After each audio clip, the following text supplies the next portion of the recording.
Alright, so you just saw the Skyline run and drive, and it was still running good, even though it was having misfiring problems last night. I'm thinking that the coil packs heat up and just starts misfiring, but I don't know for sure yet. I'll check that out here pretty soon. But for now, we'll just throw on the bumper, headlights and stuff, and make it look like a car again. And the front end is all back together. So it's pretty much the same, but now we got a front mount intercooler here, and that cleared is perfectly fine. I can actually be proud to open up the engine now, show off the nice RB25 instead of the non-turbo RB20.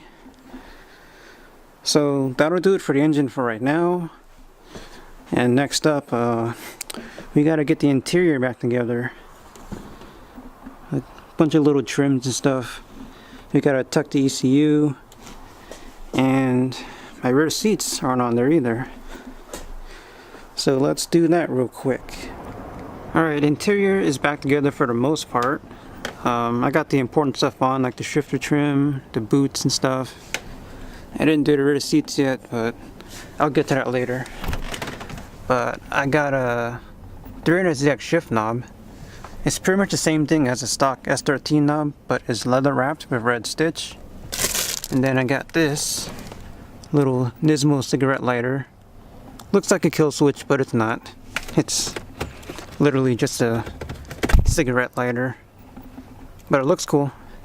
Got it for a good deal. And let's see what else.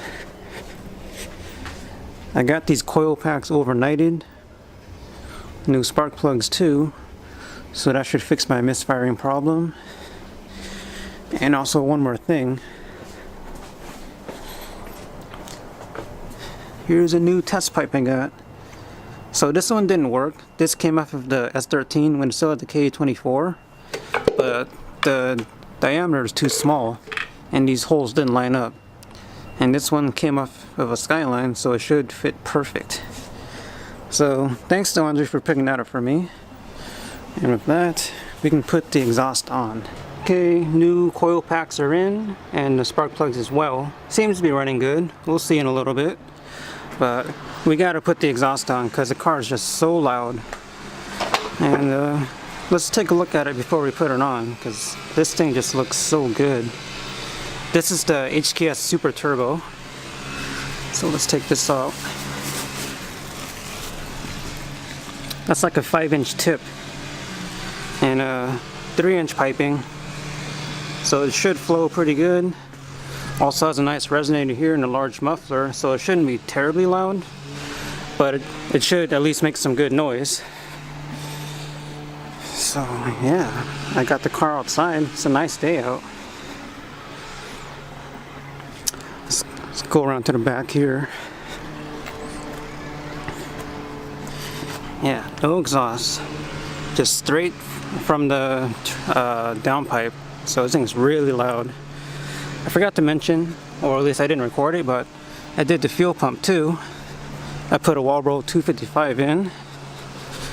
Let's see if I can find the old one. This is the old fuel pump. So yeah, I should be able to actually hit boost with this thing, because when I test drove it around the other day, it wouldn't go past 3,000 RPM, like it was like a fuel cut or something. But anyways, let's put this exhaust on.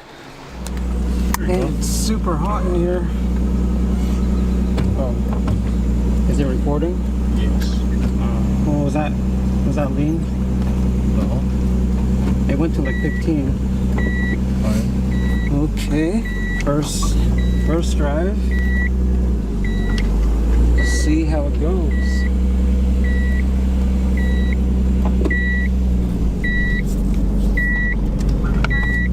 Try and hit boost here.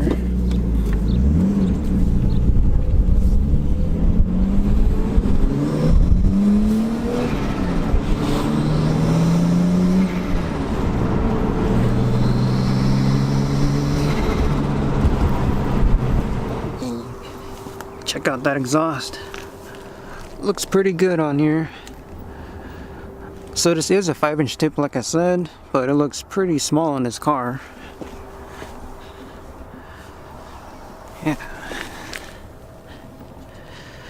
So the exhaust is on, and the coil packs fixed the misfiring problem, but it runs lean under boost. I don't know if I got a crappy Walbro fuel pump or if there's another problem. Maybe the regulator went bad. I don't really know yet, so I still gotta look into that. For now, let's see how the exhaust sounds. Start.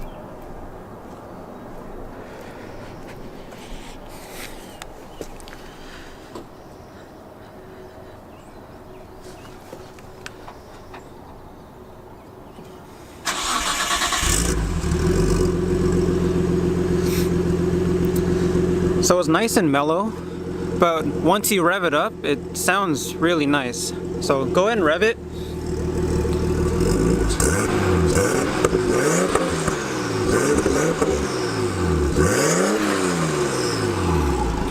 Yeah, so there's that.